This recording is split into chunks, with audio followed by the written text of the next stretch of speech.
কাহিনী দেখোন গতিকে সেইকাৰণে সেই কাহিনীটোৰ লগত তেওঁলোকে ৰিলেট কৰি থাকে সেই কাহিনীটোৰ সেই চৰিত্ৰ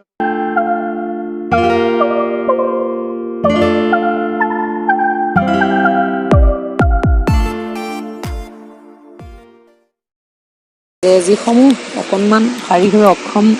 বা বিশেষভাৱে পাৰ্গত মানুহ আছে তেওঁলোকক আমি সচৰাচৰ দেখা যায় যে পুতৰ দৃষ্টিৰে চোৱা হয় বা তেওঁলোক যে যেন আমাৰ লগৰে এজন নহয় তেনেকুৱা ধৰণৰ অনুমেয় হয় প্ৰায় দেখা পোৱা যায় কেতিয়াবা কোনোবাই ঠাট্টা মস্কৰা কৰে কেতিয়াবা হাঁহি তামাচা কৰে তেনেকুৱা মানুহক লৈ পেলাই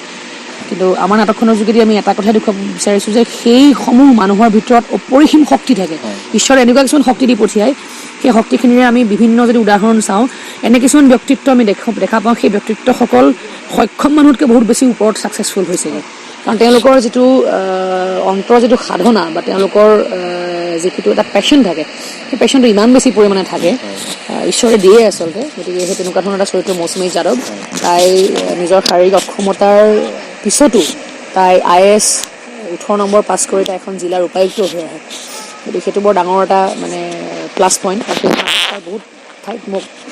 কেইবাজনো দৰ্শকে মোক কৈছে যে আমি ইমান ইনস্পায়াৰ হৈছোঁ নাটকখন চাই এনেকুৱা লাগিছে যেন অলপতে মই এটা পেনেলত গৈছিলোঁ তেখেতৰ এখন ভৰি অকণমান দুৰ্বল তেখেতে দৌৰি আহি হাতত মানে হেৰিডাল লৈ তেওঁ দৌৰি আহিছে নাটকখন চাই উঠি মোক ক'বলৈ যে আমি এখন নাটক চাই ইমান ইনস্পায়াৰ্ড হৈছোঁ যে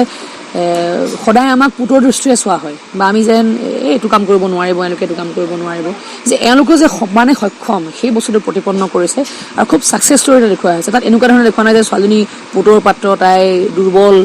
আমি দেখুৱাই নাই তাই সবলভাৱে দেখুৱাইছোঁ তাই নৰ্মেলি এজনী ছোৱালীক তাই বেছি সবল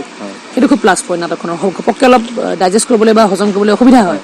কাৰণ সচৰাচৰ তেনেকুৱা এটা চৰিত্ৰক আমি সদায় পুতৰ দৃষ্টিৰে চাব বিচাৰোঁ নাটকতো হওক বা যিকোনো হেৰিত হওক বা তেনেকুৱা ধৰণৰ বস্তুখিনিকে আমি বিচাৰোঁ কিন্তু আমি অলপ ব্যতিক্ৰম দেখুৱাইছোঁ তাতে ব্যতিক্ৰম দেখুৱাইছোঁ এইকাৰণেই যে আমি বিশ্বাস কৰোঁ যে তেনেকুৱা ধৰণৰ মানুহ এজন কেতিয়াও কাৰো কাৰণে পুতৰ পাত্ৰ হ'ব নোৱাৰে তেওঁ সমানে সম অধিকাৰৰ যোগ্যা সমান সন্মানৰ যোগ্যা এতিয়া মূলা গাভৰুৰ কথা মূলা গাভৰু এখন খুব আচলতে চেলেঞ্জিং প্ৰয়াস আবাহনত যিখিনি সময়ত সামাজিক নাটকৰ প্ৰয়োগ হোৱা তাতকৈ বেছি নাচে গানে একশ্যনে ভৰপূৰ নাটকৰ প্ৰয়োগ হোৱা তাতকৈ বেছি সেইখিনি সময়ত নাই কাটিব নালাগে চলি থাকক